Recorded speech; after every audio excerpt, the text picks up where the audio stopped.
Shalom.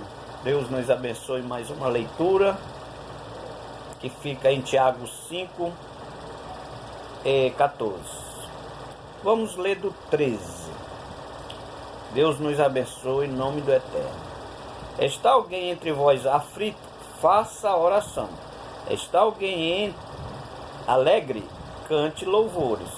Está alguém doente entre vós? Chame o presbítero da igreja e ore por ele, ungindo com azeite em nome do Senhor. E a oração da fé salvará o doente, e o Senhor levantará. E se houver cometido pecados, se-lhe-ão perdoado. Confessai as vossas culpas uns aos outros. Orai um pelos outros, para que sejais curados. A oração feita por um justo pode muito em seus efeitos. Elias era um homem sujeito a paixões semelhantes às nossas. E orando pediu-se-lhe que não chovesse sobre a terra por 3 anos e meio. Amém, irmãos? Irmãos, aqui se refere à membresia da igreja. Como diz no 13, se está entre vós aflito, ore. Então nós temos que pedir auxílio ao Espírito Santo. Ele está ao nosso favor. Se você lê a palavra de Deus, não entende, não discerne da palavra de Deus, não tem ali, você acha que não tem um dom, então peça o auxílio ao Espírito Santo. Ele está ao seu favor. Eles são do nosso coração. Se está alguém alegre, cante louvores. Então esse está exaltando, está louvando. E se está alguém doente entre vós, chame o presbítero da igreja e ore por ele, ungindo com azeite no nome do Senhor. Então esse óleo é de forma física ou é de forma espiritual? A gente vê que a oração por fé do justo vale muito em seus efeitos. Então é pela fé que faz a cura. Então o que o texto está nos revelando é que se tem esse membro caído, se ele está em pecado, se ele está afastado, se ele está enfermo, então que venha 2 presbíteros da igreja e faça a unção dele ali. Se tiver pecado, que Deus perdoa.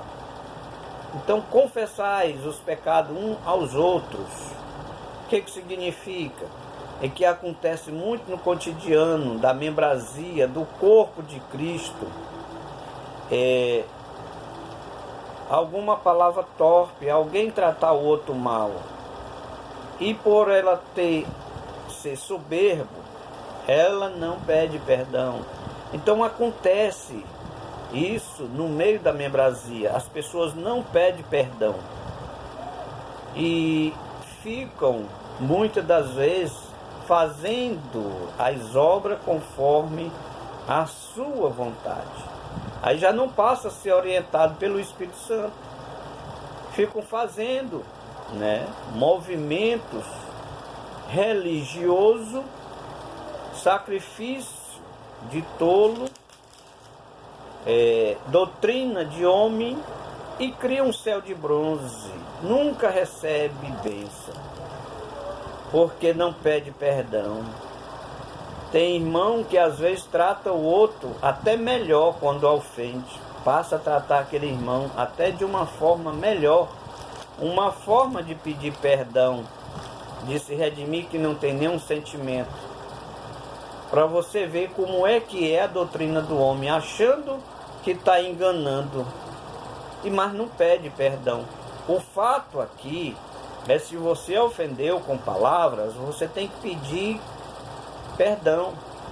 Se você ofendeu no entendimento oculto, peça perdão de Deus. É aqui Deus perdoa. Cabe a nós irmos até o Senhor e pedir o auxílio ao Espírito Santo. O Espírito Santo é que está nos auxiliando. A igreja é movida pelo poder de Deus, pelo poder do Espírito Santo, não é do homem. Tem muitos equivocados.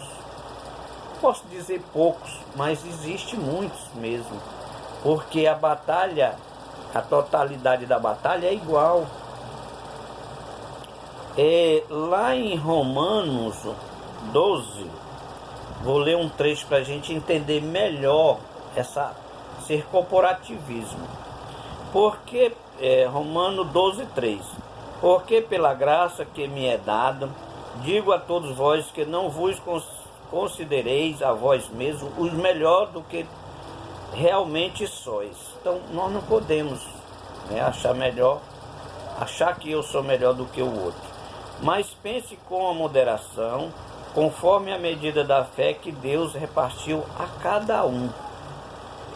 Porque assim como era um corpo, temos muitos membros, como em um corpo temos muitos membros, e nem todos os membros têm a mesma operação. Assim, nós que somos muitos, somos um só corpo em Cristo, mas individualmente somos membros um dos outros. Para a gente entender que igreja é um corpo, então você faz parte desse corpo, então você tem que abraçar o irmão como a si mesmo. Você desejar a bênção para o irmão como para você mesmo. Essa é a igualdade, a igualdade do amor. A amabilidade é um dos frutos da igreja, das obras da igreja. É um dos frutos. O que é que Deus vem colher? Os frutos nossos, as nossas obras. Por isso que nós somos vestidos de veste branca, pelos nossos frutos espirituais. São as obras da igreja, não é obra do homem. Amém, irmãos? Então essa é a membresia da igreja. Nós temos que nos abraçar, pedir perdão, confessar os nossos erros. Não é confessar daquela forma de falar dos seus pecados para todos. Se ofendeu o irmão, peça perdão do irmão. Vá lá, peça perdão do irmão. Irmão, me perdoe. Então assim você derruba por terra a soberba, que é o espírito do engano, que está também imbuída. Então o homem, as obras do homem, nós sabemos que elas são falidas, né? Em Marcos 6,13 diz...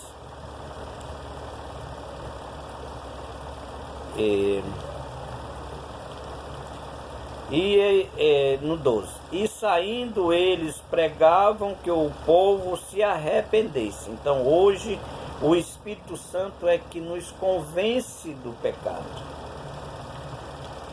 E expulsavam muitos demônios, ungindo com óleo muitos doentes e os curavam.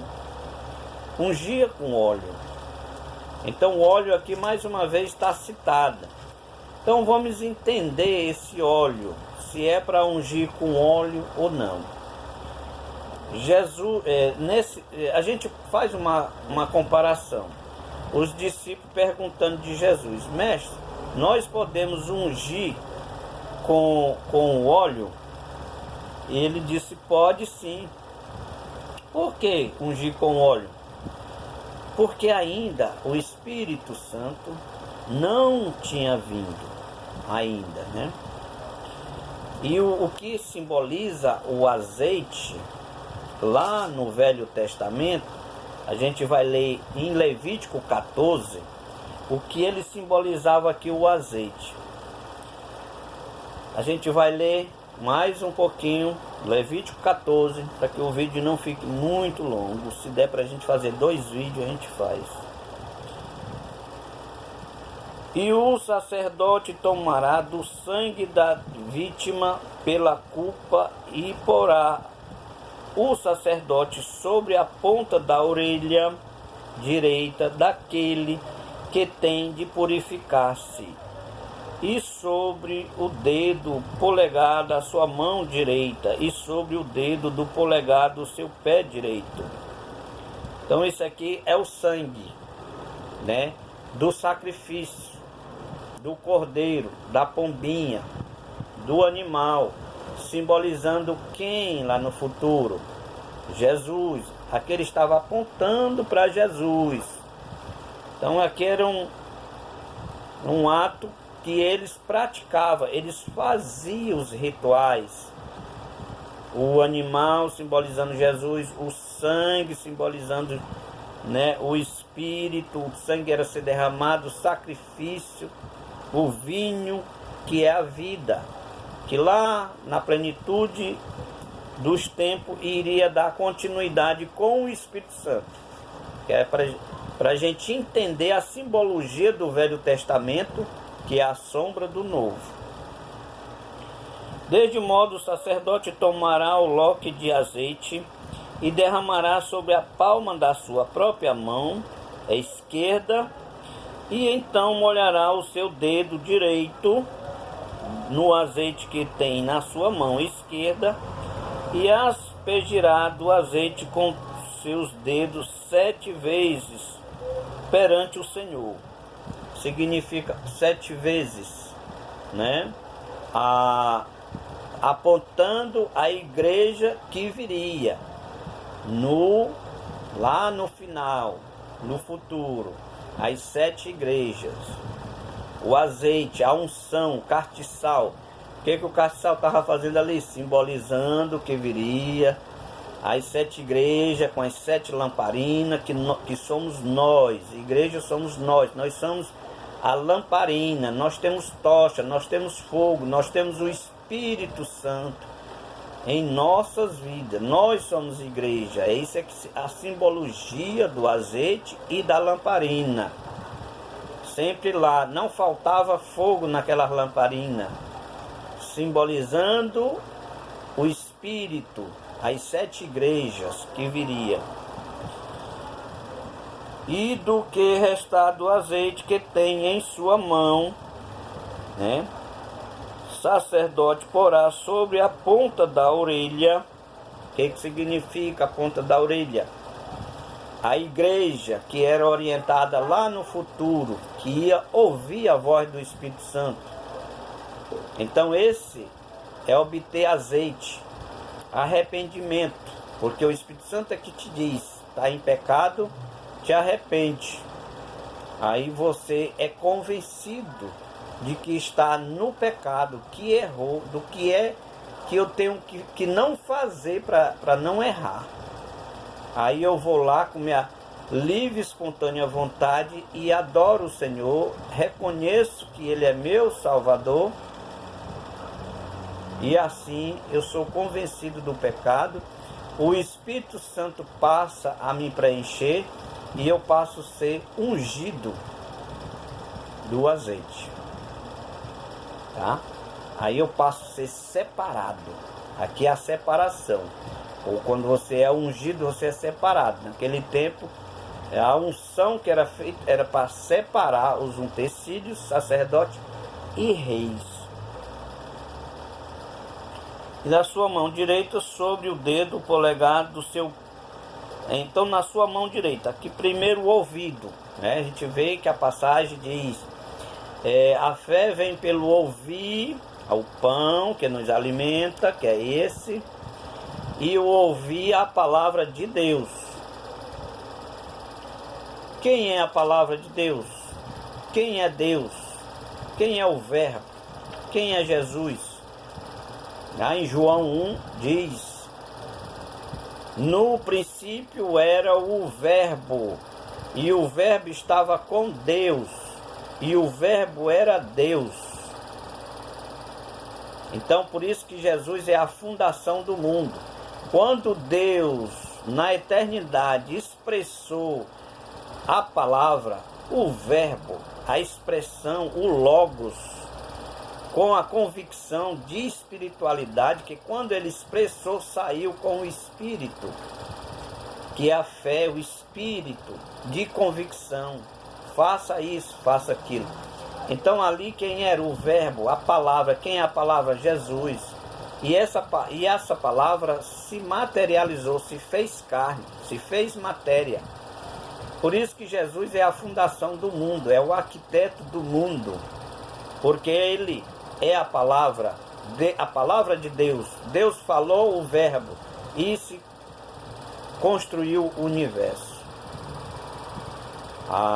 Os primeiros capítulos do Apocalipse lá expressa: quem tem ouvido, ouça o que o Espírito diz à igreja. Quem é o Espírito Santo? O Espírito, quando saiu junto com Jesus, a palavra de Deus, o Espírito Santo. Por isso que ele é citado. No princípio pairava sobre ali nas águas o Espírito Santo. No princípio também. Então Jesus é a primícia. Tá, irmãos? Então essa é a simbologia do ouvir. E da destra, as obras, que está em Gálatas 5:22, são as qualidades do Espírito, os frutos do Espírito, que veio depois de Jesus para dar continuidade ao plano salvífico de Deus. E assim é o poder do Espírito Santo, que é a era da graça. Tá, irmãos? A era da graça. Só que ela termina. Aí começa de novo para Israel. Para Israel terminou, começou a graça. Para a graça vai terminar e vai começar para Israel. O mundo está congelado. No mundo espiritual é a igreja. Só que vai terminar para a igreja. Aí a gente vai fazer outro vídeo para a gente terminar essa outra parte aqui. Amém? Deus abençoe.